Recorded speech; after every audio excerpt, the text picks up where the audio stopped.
bem? Começa agora mais um Fiscalização Pública. Você já sabe, é o programa que te ajuda a fiscalizar o trabalho dos fiscalizadores, que são os nossos vereadores. Quem vai bater um papo com a gente hoje é a vereadora Vivi da Rádio, do Republicano. Seja bem-vinda, vereadora, tudo bem? Tudo bem, obrigada mais uma vez pela oportunidade de prestarmos conta do nosso trabalho. Estamos à disposição sempre. Estamos à disposição, só que com um pezinho no fim do ano já, né? Ai, que delícia. A gente sabe, eu falei aqui em outros programas também, a gente está com a cabeça nas festas de fim de ano, tá rolando Copa também, o que deixa a gente um pouco mais avoado, mas o serviço não pode parar. Não pode parar. Inclusive, o ano passou muito rápido, passou né? Voando. Estávamos falando do final do ano esses dias. Pois é. Passou voando. Por isso que a gente tem que ser feliz todo dia, né? Exatamente. Passa muito rápido. Vamos, então, trabalhar, porque apesar das folguinhas aqui e ali durante jogos, durante recesso, a gente não para. E o que finalmente saiu do papel na vereadora Lucy Montoro, a vereadora chegou a fazer requerimento cobrando. E aí? Estava previsto para ser entregue em 2016, 2015, e o negócio não saía. Agora saiu, pelo menos, né, vereadora? 6 anos de atraso, Saiu, né? mas não oficialmente, né? O prédio está pronto. O prédio está pronto, ainda faltam os equipamentos, que são os mais caros, né? Mas tomara que não seja só a entrega do prédio, né? A gente vai estar cobrando, a gente vai estar em cima, a gente vê que a demanda na saúde de Taubaté é muito grande. Eu fico triste, eu fiz um comentário ontem sobre isso, pessoas que estão na fila aguardando uma cirurgia simples. Ontem eu peguei um caso de uma senhora que ela está 1 semana aguardando um vascular para olhar o dedinho dela, ela é diabética, que ela vai ter que amputar agora, e se demorar mais um pouquinho, ela vai ter que amputar o pé junto, porque a infecção vai subindo. Sim. E a gente vê muitas pessoas passarem por isso. É um simples atendimento de um especialista que não acontece na saúde pública. Então, isso me revolta. Você vê quantas pessoas aí sofrendo de catarata, uma cirurgia laser simples, de algumas horinhas, e que vai mudar toda a vida da pessoa. Isso que eu estou falando de algo simples. Agora, imagina as cirurgias de média e alta complexidade. Sim. As pessoas morrem, quando são chamadas, já foram a óbito. Catarata ainda dá para esperar um mês aí, gente, ficar pronto. Mas é comum acontecer nos hospitais, ligarem, o paciente já entrou em óbito já. É muito triste o que a gente passa, é um descaso que a gente passa no Brasil. O Brasil, que é um país tão rico, é um país que importa, que exporta, a gente produz muitas coisas, e a quantidade de imposto que a gente paga em cima. A gente pega um carro hoje da Volkswagen, que é produzido na nossa cidade, inclusive, o preço que a gente paga de imposto é o dobro. Esse carro sai na Alemanha, em outros países, pela metade do preço do que a gente paga aqui por causa de imposto. Então, nós, brasileiros, nós somos muito sacrificados. Nós pagamos impostos altíssimos e o mínimo que nós poderíamos ter de retorno é na saúde. É o mínimo de dignidade que a população pode ter, tentar manter. Às vezes a gente não consegue ter uma riqueza, a gente não consegue adquirir uma casa, adquirir um bem, mas a saúde tinha que ser a nossa garantia. É o básico, né? E a gente não tem, Tânia. Então, eu estou cobrando porque o Lucy Montoro vem aí com algumas especialidades importantíssimas, principalmente as pessoas com deficiência, aquele que precisa de uma cadeira de roda, aquele que precisa de um tratamento mais intenso, precisa de uma prótese, são coisas básicas que o governo é responsável em oferecer isso à população. Então, nós vamos estar cobrando para que realmente esse projeto saia do papel, que não tenha sido entregue somente o prédio, e sim que volte, que faça acontecer, como o AME, que já está fazendo toda a diferença na nossa cidade. Pois é, porque é um prédio novo, bonito e fechado, não serve para nada. Não serve para nada. E olha, eu vou apostar nesse governo aí, que o Tarcísio realmente vai fazer a diferença. Ele é do meu partido, e eu vou ser a primeira a levar esse ofício na mão dele, para que a gente conclua com muita rapidez esse Lucy Montoro na nossa cidade. Porque as más línguas, vereadora, vou ter que falar. Pode falar. Às vezes, as más línguas estão falando, o Tarcísio aumentou 50% do salário dele, só vai pensar nele. O que a gente faz? Que também não é hora para isso, né, amiga? Ele tá chegando, mas parece-me que isso alcançaria também o salário de outros servidores. Dependia do salário dele para alcançar o aumento do servidor. Eu vou estudar melhor, me aprofundar melhor sobre esse projeto. Não é porque tem seu apoio que tem seu apoio de olho fechado. Jamais. Se ele vai valorizar o passe, se a intenção dele é aumentar o salário dos servidores, e por conta disso dependeu dele aumentar o dele, porque ele é um oficial, né? Ele é um oficial de carreira, ele já tem o salário dele, ele é um cara bem sucedido, já 01 de IME, né? O cara do Instituto Militar de Engenharia, o cara é muito crânio. Eu acredito que ele tenha feito a vida dele, foi ministro no governo Bolsonaro, e eu acho que tem um propósito nisso, mas que a gente vai estar cobrando, que tudo isso seja retornado cuidado para a população, a gente vai estar cobrando. Pois é, e como a vereadora mesmo disse, o Luci Montoro vai ser responsabilidade deles, não Com é certeza. do município. O município faz o que pode para ajudar, assim como a segurança pública, não é responsabilidade do município, é responsabilidade do Estado. Como o hospital regional, Exatamente. Que uma paciente essa semana foi convocada a se internar na quarta-feira, no regional, para que ela pudesse fazer alguns exames a uma pessoa de idade e operasse no sábado. Quando ela chegou na quarta-feira, às 8h15 da manhã, ela foi atendida às 16 horas, sem comer o dia inteiro, e mandaram para casa. O que a senhora está fazendo aqui? Mandaram me internar. Mas não tem leito, a senhora vai ficar esperando liberar um leito. Não liberou leito, ela foi liberada às 16 horas e voltou no sábado direto só para fazer a cirurgia. Nem foi passado por exames, ela tinha passado pelo anestesista, que deu o ok, mas é tudo muito bagunçado, é tudo muito desorganizado. Eu fiz aí um contato com a diretoria do regional, foi resolvido o problema dela no dia. Agradeço aí ao doutor Caio, que se empenha, mas a responsabilidade não está na mão dele, né? Tem que estar na mão do Estado. E deixa a desejar. A gente sabe que é um hospital bom, depois que você consegue entrar, você é bem cuidado. Mas para você conseguir uma vaga lá dentro, seja vindo das UPAs, né? Ou até mesmo a internação de portas abertas, você vai pagar um preço alto. Pois é, gente. E isso não é digno, isso não está previsto. A gente não paga imposto alto para passar por isso. Pois é, a gente sempre fala viva o SUS e viva o SUS mesmo, que em outros países a situação é mais complicada ainda, né? Precisa de uma ambulância e você fica endividado. Viva o SUS, mas a gente paga caro por isso. Tem que melhorar mais ainda. Tá? Se fosse diminuído os impostos que a gente pagaria um plano da 1.000. Se a gente não pagasse a quantidade de imposto, nós pagaríamos um plano de saúde, tipo, o mais alto padrão, ainda sobraria dinheiro. Ainda sobraria dinheiro para você pagar a faculdade do seu filho. Vamos entender essa matemática. A gente agradece que existe o sistema. Que bom que ele existe, mas tem que melhorar também. E a gente paga alto por ele. A gente paga alto. Vereadora, vamos falar de outro requerimento agora, que é do Madre Cecília. A escola, os pais que têm os filhos na escola pedem o ensino integral. É uma solicitação justa, né, vereadora? Faz sentido. As pessoas, elas só conseguem entender a razão de algo quando elas sentem na pele, né? Infelizmente, o ser humano falta bastante empatia. Sim. Eu vivo falando isso em tribuna. A gente saber se colocar no lugar do outro. Somente quando você tem uma criança com autismo na sua família, que você fala, puxa vida, como é difícil. Como é difícil, agora eu vou militar nessa área. Ou você passa por um parto, né? Eu passei recentemente por um parto, eu vi a sensibilidade, a fragilidade da mulher nesse momento, de saber que vou me internar, vou passar por uma anestesia, será que vai ser tudo bem? Será que eu vou ter um parto normal? Será que eu vou sofrer? Será que eu vou morrer? Será que meu filho vai sobreviver? Será que vai passar tudo bem com ele? Será que nós vamos ser bem atendida? E quando você vive na pele, você se sensibiliza, né? Eu tive condições, eu tenho um convênio, eu tive condições de ter meu parto com dignidade, mas muitas não têm. E eu me sensibilizei e arrumo uma briga, uma confusão muito grande. Depois disso, eu fui até o Agamute, eu já tinha ido uma vez, eu milito muito nessa área da mulher. Você já trouxe para esse tema aqui para o programa várias vezes, a situação da maternidade. Mas depois que eu passei mais uma vez pela maternidade, que eu já tinha passado há quase 30 anos atrás, que o Christian tem 28 anos, e vivi isso de novo, com 44 aanos, hoje eu estou com 46, a Manu vai fazer 2 anos, eu me sensibilizei ainda mais, porque eu vivi na pele, né? Então, eu fui até o Agamute, eu andei lá na parte ginecológica, eu vi o déficit, o quanto falta o empenho e dedicação naquele local ainda, na situação de infraestrutura. Mandei 200 mil reais de emenda para colaborar. Mandei emenda de novo, conversei com a doutora Simone. Então, nós precisamos nos colocar no lugar das pessoas e para ter entendimento. E as mães que têm um filho, uma filha, uma pessoa na família com a deficiência, eles sofrem, eles ralam muito, Tânia. E é dificuldade no transporte, é dificuldade no dia a dia. O momento que você leva o seu filho até o CENTE, você não leva para aliviar a sua carga, você leva para desenvolvê-lo, buscar melhoria, buscar um resultado melhor para a vida do seu filho.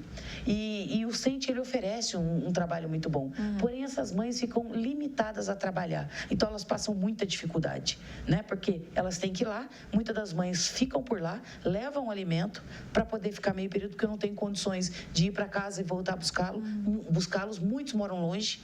E a gente precisava em período integral, como a gente tem hoje, várias escolas na cidade de Taubaté, Sim. que oferece o período integral para as crianças que já têm uma desenvoltura normal, um aprendizado normal. Agora, você imagina... Com elas já faz toda a diferença, imagina para a pessoa com dificuldade, com deficiência, o quanto é importante um período integral, até para a desenvoltura da própria criança. Sim. Então, eu vou insistir muito, como eu insisti no do escorpião, que a gente vai falar já, mas eu vou insistir muito que tenha período integral, para que as mãezinhas possam deixar os seus filhinhos de manhãzinha e buscar só no comecinho da noite, e elas possam trabalhar para dar uma dignidade e estrutura melhor para os seus entes. Esse é um requerimento, né? Então, ainda está caminhando aí essa ideia. É que eu não tenho poder de execução, porque se eu tivesse poder de execução, era a primeira área que eu ia mexer. Pois é, infelizmente, ou felizmente, não sei. Política não é minha área é jornalismo. Quem sabe o futuro, né? Acho que eu sou melhor como jornalista. Né?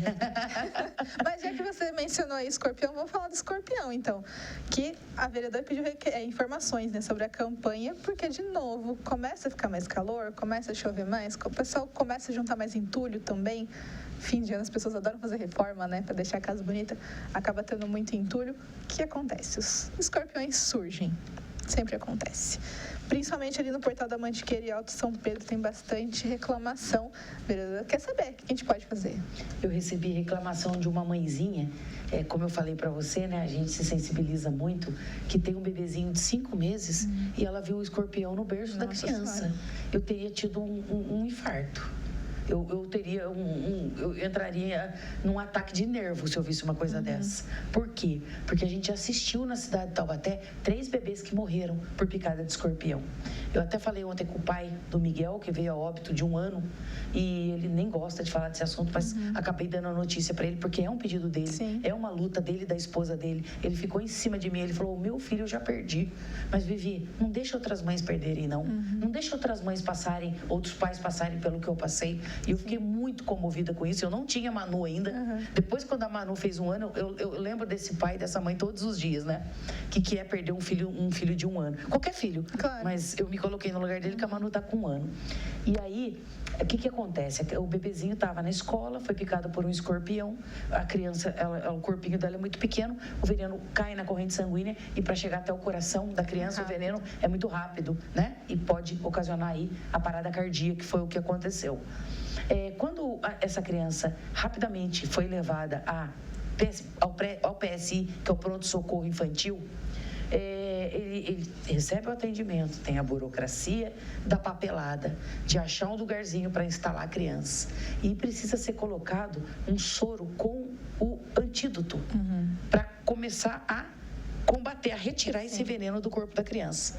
Né? Imagina o veneno chegando e o soro vindo e arrastando o veneno de volta para fora.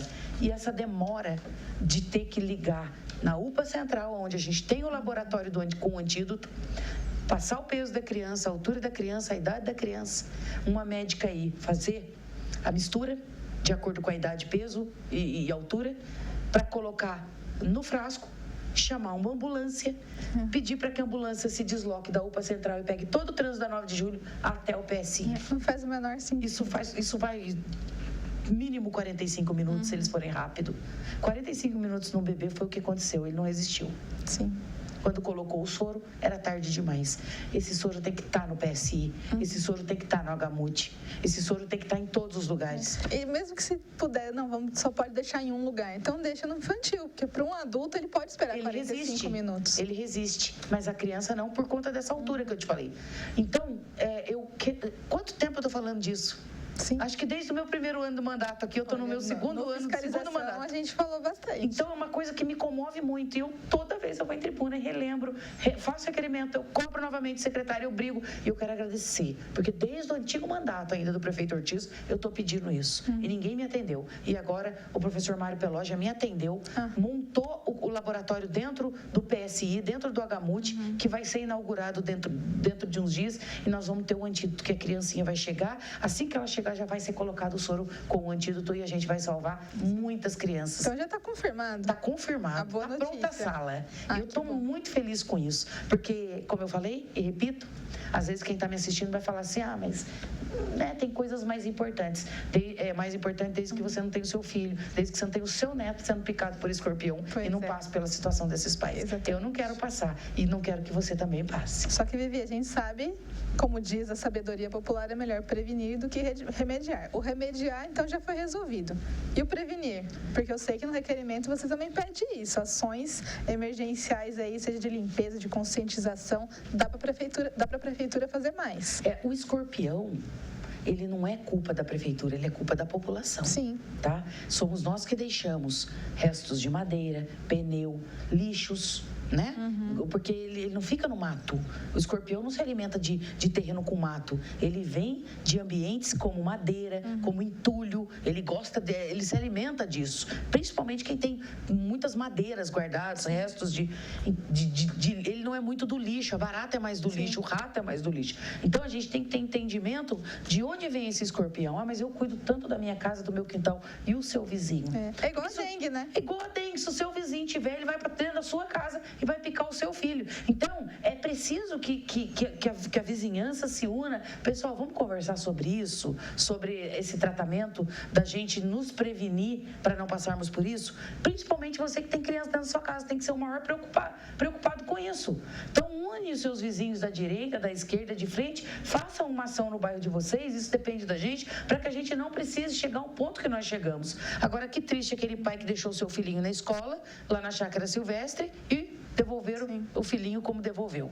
E é uma coisa que também nós precisamos colaborar com tudo isso. As escolas precisam olhar ao seu redor, as casas precisam, olhe seus terrenos, não deixe coisas guardadas. A gente tem mania de guardar tralha. Eu não tenho, eu sou enlouquecida. Menina, eu jogo tudo fora. Tem hora que eu jogo coisa fora que não era para eu ter jogado. Eu falo, nossa, aquilo lá nem era para ter jogado, era novo. E a louca jogou. Por quê? De tanto medo que eu tenho de guardar entulho. Então a gente pede a colaboração à população que cuidem cada um do seu bairro, dos seus vizinhos, da sua casa, para que a gente não precise chegar num ponto. Mas se chegar, o antídoto já vai estar no local adequado. Então, eu briguei muito por isso e me sinto realizada por essa conquista. Exatamente. Conscientização é mais importante. Se cada um fizer a sua parte, todo mundo está protegido. E a prefeitura também disponibiliza os PEVs, né, vereadora? O ponto de entrega voluntária. Se você tem entulho na sua casa, não sabe o que fazer com ele, agora você já sabe. Procura na internet, ponto de entrega voluntária, PEV, vai ter algum mais perto aí da sua casa, leva para lá, se livrou do problema. Aí passa a ser problema da prefeitura. E não deixa para amanhã, não. Começa ontem essa ação. Exatamente. Tá? Não queira passar por essa. Eu morro de medo de escorpião, amiga do céu. Sim. Graças a Deus, nunca cheguei perto de um. Eu também não. Morro de medo. Misericórdia, ainda mais que a minha bebê. Exatamente. Temos Tem que cuidar um dos outros. Com certeza. E é isso, então agora vamos falar sobre outro tema que gerou bastante discussão na cidade, né? Atividade delegada, vereadora. Vai acabar? Não vai acabar? No fim, não vai acabar. Foi tudo que estava para ser pago foi pago. Isso foi resolvido. Só que a vereadora quer mais, né, vereadora? Principalmente fim de ano, a gente sabe que tem mais gente na rua. Tem as saidinhas, que também acaba sendo meio complicado às vezes. O que pode ser feito? Mas que bom que foi pago. Engraçado que na terça-feira eu fiz um requerimento solicitando o aumento da atividade delegada na nossa cidade. Não só aumenta a segurança da população, como ajuda os policiais militares, que hoje, quer queira ou não, têm um salário sem dignidade, pelo que eles exercem por colocarem as suas vidas em risco. E, coincidentemente, na quarta-feira do outro dia, eu recebo a notícia que a atividade delegada ia parar, os que trabalharam não receberam e que foi cortada a atividade delegada na nossa cidade. Eu quase infartei. Fiquei desesperada, liguei para o presidente da casa, Paulo Miranda, ele já estava correndo com isso também, me deu um retorno. Com a atividade já tem a criminalidade. Não, gente, Taubaté cresceu, aumentou absurdamente o índice de criminalidade. Taubaté, na parte de segurança pública, está deixando a desejar, tá? Isso é fato, a gente não pode negar. E retirar a atividade delegada não só prejudica os policiais, como vai deixar a população desprotegida. Hoje nós temos uma ferramenta muito fácil, que é você entrar no seu celular, entrar no Mercado Livre, compra ou entrega na porta da sua casa. Então a gente já briga pelos nossos comerciantes, luta pelo nosso comércio da nossa cidade, a economia da nossa cidade, porque quando você compra aqui, você paga imposto aqui e tudo isso volta pra gente, né? E infraestrutura, pelo menos isso é para acontecer. Mas quando a gente compra fora, a gente está pagando imposto para outra cidade de onde você comprou. Então a gente já luta para que a população seja incentivada e motivada a comprar no nosso comércio local. Se não tiver segurança, ninguém vai. Sim. Se você não tiver segurança que você saiu do banco com o seu 13º na sua bolsinha, principalmente o idoso, e que pode passar nas lojinhas, comprar os seus presentes de Natal com segurança, ele não vai. Hoje, com essa facilidade do Pix que nós temos, você faz tudo pela internet, compra, transfere, dá presente em dinheiro, você resolve sua vida. É isso que a gente não quer. Então, a gente precisa realmente da certeza. Eu estou com saudade de ver aquele policiamento enorme no centro da nossa cidade em época de Natal. Sim, a decoração de Natal já está lá, né? Então, agora, Precisa a partir da semana que vem, é que vai começar a bombar o centro ali, à noite, principalmente. Exatamente. Nós ainda não estamos tendo essa segurança para poder ir. Então, é isso que eu estou cobrando. Eu quero o povo de Taubaté seguro. Eu quero que a segurança pública funcione na nossa cidade. E a gente vai cobrar. Então, realmente pagaram os trabalhadores, acredito que vai diminuir a equipe da atividade delegada. A prefeitura vem passando aí por uma crise financeira, principalmente segundo a nota da prefeitura, por conta do CAF, que é o empréstimo que foi feito, mas tem que ter organização, tem que ter gestão e que a gente não pode falhar em algumas áreas importantíssimas, que é saúde, educação e segurança pública. Em termos de saúde, educação e segurança pública, para onde vão suas emendas? Nossa, minhas emendas, puxa vida, eu fui bem diversificada. Se eu for especificar tudo para você... aí é um programa inteiro. O meu forte é a saúde, né? Eu direcionei bastante coisa para a saúde. Esporte é muito a minha área também. Eu gosto de incentivar as crianças. Criança que pratica atividade física não tem tempo para usar droga. E não vai ficar doente. Não vai ficar doente. Encaminhei minhas emendas muito para a parte social, o consultório de rua, CAPES AD, para cuidar dos nossos dependentes químicos, que essas pessoas precisam ser cuidadas, elas não precisam ser desprezadas, elas precisam de amor, carinho, ser acolhida. Ninguém tem um vício, ninguém está nessa vida porque quer, sabe? O cara olha e fala, ele escolheu isso. Ele não escolheu isso. Ele, infelizmente, foi cometido a dependência química. Eu lembro quando eu roía unha, eu queria tanto parar de roer unha, amiga, e eu não conseguia, sabe? Era um desespero. Hoje é com doce. Eu ainda sofro com esse problema com doce, mas o vício é uma coisa muito complicada e a gente precisa ajudar as pessoas. Então, eu direcionei muita emenda para essa área, para que as pessoas de rua sejam adotadas, acolhidas, cuidadas e principalmente tratadas. Tivemos aí também encaminhamento de emenda. Me ajuda aí, André, me ajuda a pensar aí. Foi ação social, esporte, Missão Sede Santos. Missão Sede Santos, a gente vai estar ajudando também, que inclusive são aí os gestores do Bom Prato, para que também façam um trabalho magnífico. Estamos tentando ajudar o Padre Marlon aí também com esse projeto lindo dele do Hospital dos Raros, né? Tenho falado com o meu deputado também, para ver se a gente consegue emenda parlamentar. Que mais que eu coloquei? Se tivesse me falado, tinha puxado a lista aqui. É muita coisa, é muita emenda. O idoso. O idoso, CCI, para que meus idosos maravilhosos que eu amo, sempre foquei a emenda neles, para que eles possam ter uma piscina adequada, para que eles tenham computadores e principalmente para que eles possam fazer viagem. Eles adoram viajar. Quem não adora? Eu sempre... A gente falava sobre isso há pouco. E eu mando emenda para que possa ser feita a viagem com eles dentro do ônibus, cantando, passeando. Eu direciono muita emenda também aos idosos. Quero ir nesse passeio também. Eu também. Vereadora, para encerrar, só uma imagem para falar do nosso Mercadão, que graças à vereadora está aí, patrimônio. O mercado virou patrimônio aí, cultural, né? O Mercadão que a gente tem tanto zelo, né? Eu acho que ele está com 133 anos de mercado municipal, e aí nós fizemos a oficialização que ele virou um patrimônio cultural de Taubaté. Exatamente. Eu quero deixar o meu carinho, os meus parabéns aí e todo o meu agradecimento a esses trabalhadores que começam aí às 4 horas da manhã para nos servir aí a fruta fresquinha, o doce fresquinho e tudo da melhor qualidade e bom preço. Eu amo esse pessoal. Agora tá aí, oficial. A gente já considerava, né, de coração, mas agora oficializamos. Pela lei, também é um patrimônio da cidade. É isso, vereadora. Deu o tempo do programa. Obrigada pela participação. Volte sempre, como Volto sempre. com certeza. E você também, continua aqui com a gente. Na verdade, você não precisa nem voltar, você continua aqui com a gente, por favor, e continue se cuidando também. Agradeço a audiência de vocês e até a próxima. Tchau, tchau.